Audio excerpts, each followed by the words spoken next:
नमस्कार, ice magic या माझ्या यूट्यूब चॅनलमध्ये आपल्या सगळ्यांचं स्वागत आहे। तर आज मी तुम्हाला दाखवणार आहे भोपळ्याचे पराठे। तर त्यासाठी काय साहित्य लागणार आहे ते मी तुम्हाला दाखवते। तर दुधी भोपळ्याचे पराठे बनवण्यासाठी मी घेतला आहे हा अर्धा दुधी भोपळा घेतलाय खिसून घेऊन त्याला मी मीठ लावून ठेवले। आपला भोपळा काळा नाही पडत म्हणजे त्यासाठी हे गव्हाचं पीठ घेतले। हे गव्हाचं पीठ आपण लागेल तसं घ्यायचंय। हे तांदळाचं पीठ आहे, हे चण्याचं पीठ आहे। तांदळाचं पीठ मी 1 वाटी घेतलंय, चण्याचं पीठ मी अर्धी वाटी घेतलंय। हळद, चिली फ्लेक्स आहेत, हे चिली फ्लेक्स पण मी घरीच बनवलेले आहेत, मिरच्या भाजून जिरं टाकून। तर ते घेतलेत 1 चमचा, 1 चमचा धना जिरा पावडर आणि थोडीशी टेस्टला कसुरी मेथी। आणि हे आपलं दही आहे, हे दही थोडंसं आपल्याला लागणार आहे। आणि हे आपली हिरवी मिरची, आलं आणि लसूण ह्याची मी पेस्ट करून घेणार आहे। तर आता मी ते पेस्ट करून घेते आणि मग हे पीठ तुम्हाला मळून दाखवते। तर आपलं वाटण असं वाटून झालं आहे। मी आता हे वाटण भोपळ्यामध्ये टाकून घेते। आपल्याला जसं तिखट हवंय तसं आपण ते टाकून घ्यायचंय।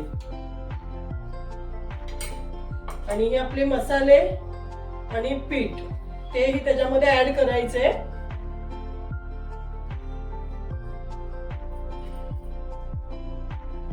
आणि थोडंसं दही पण टाकणार आहे मी।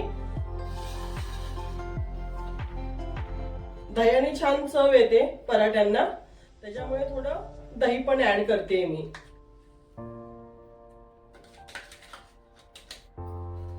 थोडा कांदा घेतला आहे, तो कांदा टाकते चिरून, बारीक चिरून घेतलाय कांदा मी, तो कांदाही टाकते। आणि थोडीशी कोथिंबीर।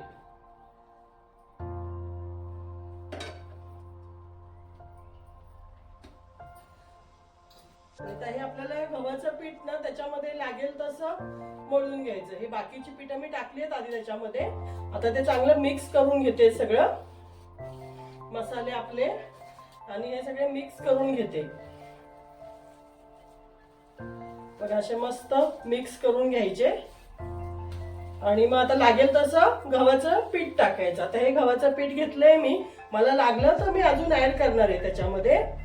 मी आता लागेल तेवढंच घेते।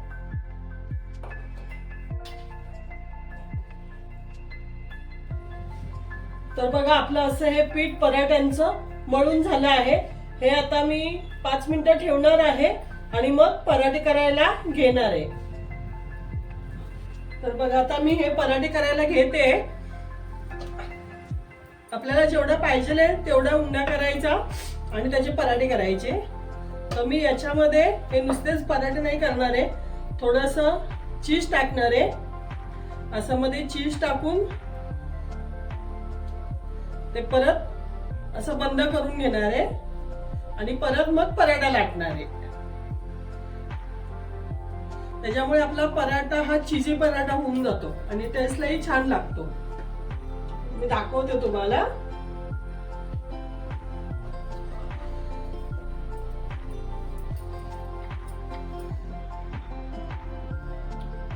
आता पराठा आपला लाटून झाला आहे। आता मी थोडंसं तूप टाकते।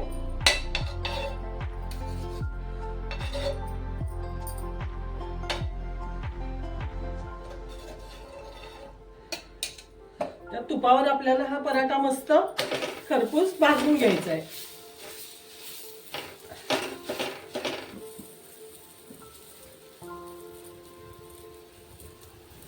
बघा असा मस्त आपला पराठा भाजून होतोय।